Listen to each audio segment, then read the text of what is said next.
નમસ્કાર, સમાચાર બુલેટિનમાં આપનું સ્વાગત છે। રાષ્ટ્રપતિ પદ માટે એનડીએના ઉમેદવાર રામનાથ કોવિંદને એઆઈડીએમકેના પલાનીસામી ઘટક તરફથી ટેકો મળતા સમર્થનમાં ઉત્તરોત્તર વૃદ્ધિ થતી જાય છે। અગાઉ જદયુએ ટેકો જાહેર કરતા વિપક્ષની એકતામાં પહેલું છીંડું પડ્યું હતું। શ્રી કોવિંદને ટેકો આપનાર પક્ષમાં ભાજપ, શિવસેના, ટીડીપી, ટીઆરએસ, બીજુ જનતા દળ તથા એલજેપીનો સમાવેશ થાય છે, જેમાં એઆઈડીએમકે અને જદયુનો ઉમેરો થયો છે। વિપક્ષ તરફથી સહિયારા ઉમેદવાર તરીકે પૂર્વ સ્પીકર મીરા કુમારને ઉભા રાખવાની કોશિશ કોંગ્રેસ પ્રમુખ સોનિયા ગાંધી કરતા હોવાના સંકેત મળ્યા છે।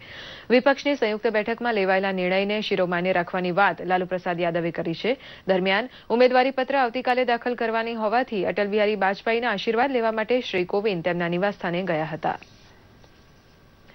રાજસ્થાન સરહદે આવેલા બનાસકાંઠા જિલ્લામાં વરસાદનું આગમન થતા આદિવાસીઓમાં હરખ છવાયો છે। દાંતા અને અંબાજી જેવી નાની ટેકરીઓમાંથી ઘેરાયેલા પ્રદેશમાં છેલ્લા 2 દિવસના અસહ્ય ઉકળાટ બાદ બપોરે વરસાદ તૂટી પડતા સર્વત્ર પાણી પાણી થઈ ગયું હતું।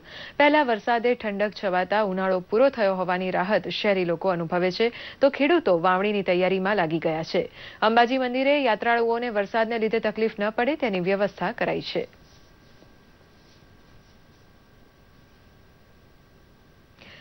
ગીરના જંગલમાં વિસાવદરથી કનકાઈ જતી કાચી સડક ઉપર સિંહણ પાછળ મોટર દોડાવીને તેને રંજાડનાર 4 આરોપી ભાવનગરથી ઝડપાયા છે। સોશિયલ મીડિયામાં વાયરલ થયેલા વિડીયો ઉપરથી આરોપી ઝડપી પાડવામાં જંગલ ખાતું સફળ રહેતા ગુનેગાર આલમ ફફડી ગઈ છે।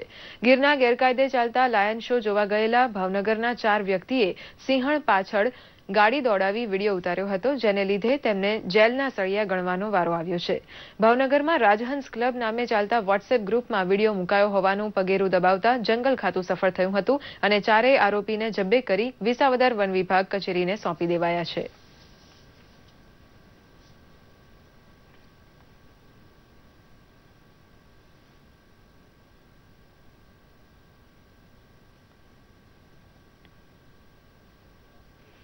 નર્મદાના રાજપીપળા ખાતે નરેન્દ્ર મોદી વિચાર મંચના સ્થાપના દિન નિમિત્તે મંત્રી શબ્દશરણ તડવીની હાજરીમાં રેડક્રોસ દ્વારા રક્તદાન શિબિર યોજાઈ ગઈ। આ શિબિરમાં રક્તદાતાઓને ખાસ પ્રોત્સાહિત કરવા જિલ્લા નાયબ પોલીસ વડા મનોહરસિંહ જાડેજા પણ ખાસ હાજર રહ્યા હતા।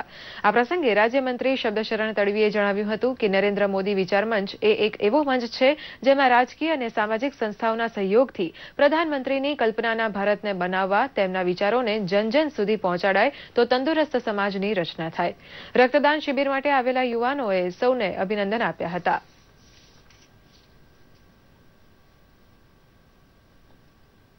જામનગર રોજગાર વિનિમય કચેરી દ્વારા મહિલાઓ માટે અલાયદો ભરતી મેળો યોજાતા હાલાર પંથકની મહિલાઓને સારી નોકરી હાંસલ કરવાની તક મળી હતી। 14થી વધુ નોકરીદાતા કંપનીઓ પોતાને ત્યાં 1100 જેટલી ખાલી જગ્યા ભરવા માટે ભરતી મેળામાં હાજર રહી હતી।